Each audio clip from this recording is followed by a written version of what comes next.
As with our ancient ancestors, darkness, for most of us, brings fear of what we cannot see hidden in night's black cloak.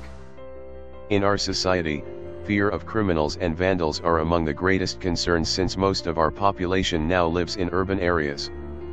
Indeed, crime is often cited as one of the main reasons for having community lighting and greatly increasing light levels.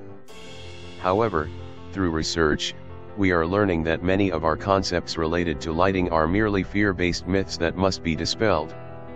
Education becomes the key to allaying these fears and easily making the transition to more intelligent lighting choices. We have also learned that exterior lighting must be carefully chosen and used to maximize the desired effects while minimizing any assistance to criminals or vandals. Crime is, of course, a major concern for the public when street lighting is to be changed and/or lighting levels are going to be controlled or reduced.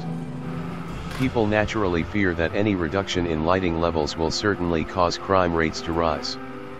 However, when one looks at the research, there is little to support that relationship. Most crimes, approximately 80%, are committed during daylight hours.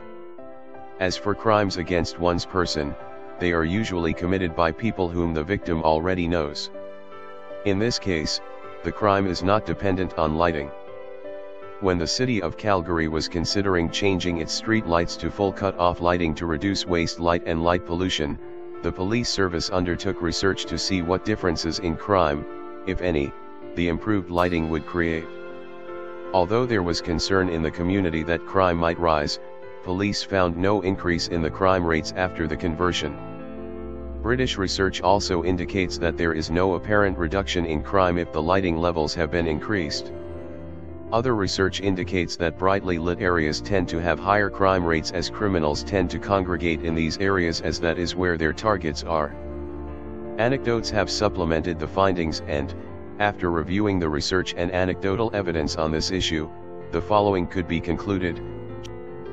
Changing street lighting from semi-cut-off, or non-cut-off, to full cut-off fixtures has no bearing on the number or type of crimes in the area.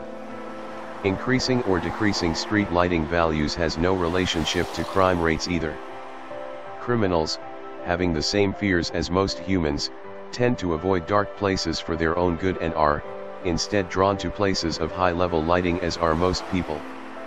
Lighting an area is apparently not a deterrent to those intent on criminal activity. It can, on the other hand, produce a false sense of security for possible victims. However, eliminating bad lighting on property appears to reduce or eliminate criminal or vandal activity. As with any human, criminals do have to see what they are doing and be aware of any security systems in use, including dogs, cameras, guards, etc. Increased lighting of a public area, such as malls, usually leads to increased use by the public and, consequently, increased crime as targets and security measures are easily visible and can be dealt with accordingly. Bad lighting fixtures and practices, such as those which produce high glare in parking lots, may actually assist the criminal as he or she can hide in dark shadow areas. Most feel-good or decorative lighting only serves to reduce fear of the dark and unknown as opposed to actually reducing crime. People are at increased risk since they are partially blinded and may not see an attacker lurking in the shadows or outside the lit area. Some institutions are now using lighting practices specifically designed to guide people away from certain areas and direct them to others. Well-designed sensor-based security lighting is effective in combating criminal activity. As the eye and brain quickly recognize changes in the field of vision, people react to sensor-based lighting flashing on and off and feel compelled to investigate the situation and take action. Leaving yard lights on all night may very well serve to attract not only customers but vandals or criminals. Many new and used car lot owners can attest to this experience. Most dusk-to-dawn lights appear to act like welcome signs, inviting anyone into the area. One could say light it and they will come. Evidence does exist indicating that removing light sources, shutting them off or installing sensor or computer controls may reduce vandalism and unwanted visitors. Light is essential for criminals who have to have light to identify their targets, assess them, commit the crime, locate and use escape routes, etc. If light is not available and flashlights are used, this becomes a highly suspicious activity from the viewpoint of anyone in the area.